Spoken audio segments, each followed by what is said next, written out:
Welcome to the 12 days of CHCA. My name is Chef Frank Toneguzzo, and today I'm going to make a very simple but very tasty mushroom and goat cheese strudel. Here I've got a lovely portobello, this nice big one here, just some regular mushrooms, and some cremini mushrooms. I have some red pepper that I sliced very thin, and I have some lovely shallot here.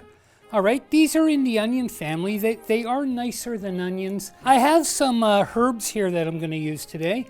This is basil and parsley that I just chopped up. I'm also going to put some goat cheese in. Now, this is a lovely recipe if you don't want to put any cheese in at all. I'm also going to make a little sauce for it, something very basic. Sour cream, you can use yogurt, and just some chopped fresh dill. Do this up ahead of time so that the dill flavor does bleed into the sour cream. So we have that. Now, the other thing we need is phyllo pastry. This is found in your frozen section of the grocery store. Best to buy it a day or two before and let it defrost in the fridge. What we do is we first cut up all these mushrooms. I just have them all ready like that here. Now what we're going to do first is just lightly cook the shallots and the red pepper. When those look soft, we're going to add the mushrooms, and we're going to let the juices come out of the mushrooms. You reduce it down. You still want it moist, but you don't want this to be too wet because obviously we're putting it in a pastry. So after that, take it off of the stove. You don't need any more heat. Put in your herbs. The reason I like to put in my basil and my parsley now after I cook it is it gives it that really nice freshness. And then gently fold in the goat cheese. You'll see that it melts lovely. You don't need any more heat for this. And what you get is a nice creamy product. Taste it for salt and pepper after you put in the goat cheese. So let's open up the phyllo.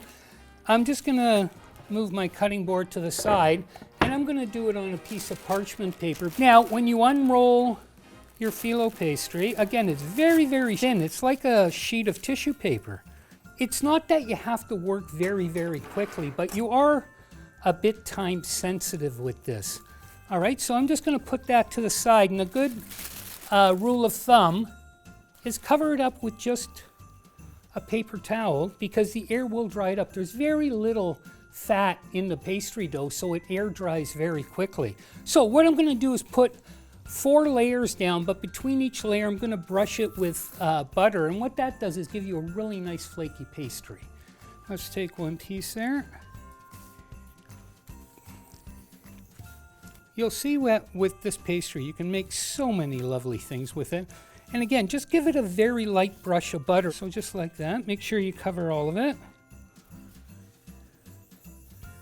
And then put another layer down. Just like that, and again brush it.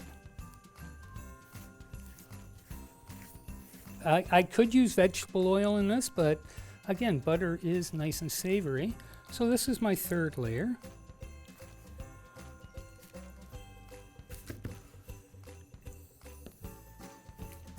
Okay, so this is my 4th one, and again, just a light brush. So there we go. Now, this is what we want to do. We want to make almost like a little log here. So you take some of your filling, okay, about 2 inches away from the edge. Okay, and it's up to you how thick or thin. Usually these are 1 or 2 bite affairs, so you don't want to make them too big where a person needs a fork and knife. Just something that you pick up with your hand and pop it into your mouth. And that should be good. Now, just gently, and again, this pastry is so easy to work with now that it's stabilized, is just fold it over onto itself like this, tuck in the end, and just like that. And then with either a pizza cutter or a small knife, just cut down there and separate it. Now, if I had more mushroom mixture, okay, I'm just shaping it a bit. I would just start here again, roll it. You'll get about 3 logs out of this. Now, I'm just going to trim off the end here. And again, it's up to you how big you cut them. I like to use a bread knife simply because if you use a regular chef knife or even a paring knife, it tends to crush it, okay, because it is very delicate. Before you put it on a tray, brush it with just a touch of butter on top. This attracts the heat, and again, this will make it nice and flaky. These go into the oven 400 degrees for about 20 minutes, and this is what they look like. You see that these are nice and crispy.